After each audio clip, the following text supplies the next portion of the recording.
கோடபய ஆட்சி கவிழ்ப்பு சகோதரர்களிடையே ஏற்பட்ட குழப்பமா? பொருளாதார மீட்சியில் கடந்த அரசின் பங்களிப்பும் உள்ளது, ஹசடி சில்வா வலியுறுத்து. ரணிலுடன் இணையும் புதிய முகங்கள், ஹரின் வெளியிட்ட முக்கிய தகவல். போராதீவு பற்றி பிரதேச சபை இடைநிறுத்தம் தொடர்பில் தவிசாளர் முக்கிய அறிவிப்பு.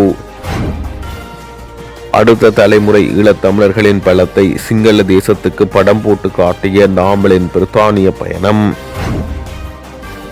நெடுந்தீவுக்கான பயணிகள் சென்ற படகில் மதுபானங்களை ஏற்றிச் சென்ற கடற்படையினர், வலுக்கும் கண்டனம். ஜெனீவாவில் காட்சிப்படுத்தப்பட்டுள்ள போர்க்குற்ற புகைப்படங்கள். பௌத்த மகா சம்மேளனம் தோல்வி, ஒரு சில தேரர்கள் தொடர்பில் மக்கள் மத்தியில் நல்லதொரு நிலைப்பாடு கிடையாது, அமைச்சர் லால்காந்த. நெடுந்தீவுக்கு பயணிகளை ஏற்றிச் சென்ற படகில் கடற்படையினர் மதுபான டின்களை ஏற்றிச் சென்றமை தொடர்பில் பயணிகள் விசனம் தெரிவித்துள்ளனர். குறிகட்டுவானிலிருந்து நேற்றைய தினம் திங்கட்கிழமை மாலை நெடுந்தீவு நோக்கி பயணித்த நெடுந்தாரகை படகில் கடற்படையினர் பெருமளவான மதுபான டின்களை ஏற்றி நெடுந்தீவுக்கு எடுத்துச் சென்றனர். படகில் பெண்கள், சிறுவர்கள் என பெருமளவானவர்கள் பயணித்த நிலையில் அந்த கடற்படையினரும் பெருமளவான மதுபான டின்களை படகில் ஏற்றிச் சென்றுள்ளனர். பொது போக்குவரத்து சாதனத்தில் கடற்படையினர் அளவுக்கு அதிகமான மதுபான டின்களை ஏற்றிச் சென்றமை தொடர்பில் காவல்துறையினரும் நடவடிக்கை எடுக்கவில்லை என குற்றம் சாட்டப்பட்டுள்ளது. இந்த ஆண்டு டிசம்பர் மாதத்துக்குள் ஐக்கிய தேசிய கட்சி புதிய முகங்களுடன் ஒரு புதிய பரிமாணத்தை பெறும் என கட்சியின் பிரதி பொதுச் செயலாளர் ஹரின் பெர்னாண்டோ தெரிவித்துள்ளார். நேற்று நடைபெற்ற ஊடகவியலாளர் சந்திப்பில் அவர் இவ்வாறு தெரிவித்தார். அவர் மேலும் தெரிவிக்கையில், ஐக்கிய தேசிய கட்சி பாரிய மாற்றங்களுக்கு உள்ளாக உள்ளது. இதில் முக்கியமாக புதிய இளமுகங்கள் பங்காற்றுவார்கள். எதிர்வரும் மார்ச் மாதம் முதல் கிராம மட்ட அளவில் கட்சி பணிகள் ஆரம்பிக்கப்படும். டிசம்பர் மாதத்துக்குள் கட்சியின் புதிய கட்டமைப்பு முழுமையாக தற்போதைய தலைவர் ரணில் விக்ரமசிங்கவிடம் உள்ள அரசியல் அறிவையும் அனுபவத்தையும் இளம் தலைமுறையினருக்கு கடத்தும் வகையிலும் அதற்கான நடவடிக்கைகள் எடுக்கப்படும். நமது இளம் தலைமுறையினர் தற்போதைய கட்சி தலைவரிடமிருந்து கற்றுக்கொள்ளாமல் போய்விடுவார்கள் என்ற அச்சம் உமக்கு இருந்தது. எனவே இளைஞர்கள் அவரிடமிருந்து சிறந்த முறையில் கற்றுக்கொள்வதை நாங்கள் உறுதி செய்வோம் என அவர் தெரிவித்தார். நாட்டின் பொருளாதார மீட்சியில் முன்னைய அரசின் பங்களிப்பும் உள்ளது, அதை எவரும் மறுதளிக்க முடியாது என ஐக்கிய மக்கள் சக்தியின் பாராளுமன்ற உறுப்பினர் ஹசடி சில்வா தெரிவித்துள்ளார். சர்வதேச நாணய நிதியத்தின் முகாமைத்துவ பணிப்பாளர் கிறிஸ்டலினா ஜோர்ஜிவா அண்மையில் இலங்கைக்கு வந்திருந்தார்.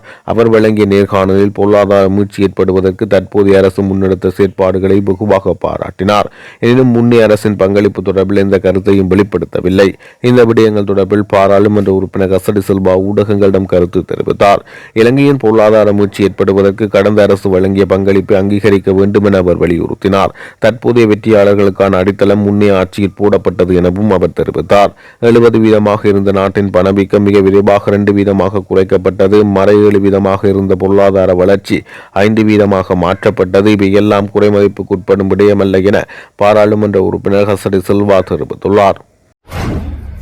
தற்போதுள்ள பயங்கரவாத தடை சட்டத்தையும் புதிதாக கொண்டுவரப்பட உள்ள பயங்கரவாத தடை சட்டத்தையும் முழுமையாக நீக்க கோரியும் தமிழ் மக்கள் சார்பில் மனு ஒன்றை கையளிக்கும் நோக்கோடு பொதுமக்கள் கையெழுத்து பெறும் செயற்பாடு நேற்று வவுனியாவில் இடம்பெற்றது. வவுனியாவில் பேடியில் இடம்பெற்ற குறித்த கையெழுத்து பெறும் செயற்பாட்டில் போராளிகள் நலன்புரி சங்கத்தினர் மற்றும் பொது அமைப்புகளின் பிரதிநிதிகள் கலந்து கொண்டனர். குறித்த மனுவானது எதிர்வரும் வாரங்களில் நிதியமைச்சுக்கு அனுப்பி வைக்கப்பட உள்ளமை குறிப்பிடத்தக்கது. ஈழத்தமிழர்களுக்கு இழைக்கப்பட்ட அநீதிகளுக்கு சர்வதேச சமூகத்திடம் நீதி கோரி ஜெனீவா ஐநா திடலில் கவன ஈர்ப்பு நிகழ்வுகள் முன்னெடுக்கப்பட்டு வருகிறது. ஐக்கிய நாடுகள் மனித உரிமை பேரவையின் 61வது கூட்டத்தொடர் சுவிட்சர்லாந்தின் ஜெனீவா நகரத்தில் நேற்று ஆரம்பமாகியது. இதனை முன்னிட்டு மேற்படி நடவடிக்கைகள் முன்னெடுக்கப்பட்டுள்ளது. ஈழத்தமிழர்களுக்கான நீதியையும் சர்வதேச விசாரணையும் வலியுறுத்தி இத்தகைய போராட்டங்கள் ஜெனீவாவில் தொடர்ந்து 14வது ஆண்டாக முன்னெடுக்கப்பட்டு வருகின்றது. இந்த நிலையில் ஐநா வளாகத்தின் முன் அமைந்துள்ள திடலில் இலங்கையில் நடைபெற்ற போர்க்குற்ற கடத்தல்கள், மனித உரிமை மீறல்கள் மற்றும் கொல்லப்பட்ட ஊடகவியலாளர்களின் புகைப்படங்கள் காட்சிப்படுத்தப்பட்டுள்ளது. இலங்கை இராணுவத்தினரால் தமிழ் மக்கள் மீது நடாத்தப்பட்ட இனப்படுகொலையின் கூற முகத்தை உலகுக்கு உணர்த்தும் சாட்சியங்களாக இவை அமைந்துள்ளது. இந்த நிலையில் இனப்படுகொலை குற்றச்சாட்டுகளுக்கு சர்வதேச விசாரணை கோரியும் பாதிக்கப்பட்ட மக்களுக்கு பரிகார நீதி வேண்டியும் அங்கு கூடியுள்ள புலம்பெயர் தமிழ் மக்கள் மற்றும் ஆர்வலர்கள் முழக்கங்களை எழுப்பி வருகின்றமை குறிப்பிடத்தக்கது. சபையில் உள்ளவர்கள் சமநிலை இல்லாத காரணத்தினால்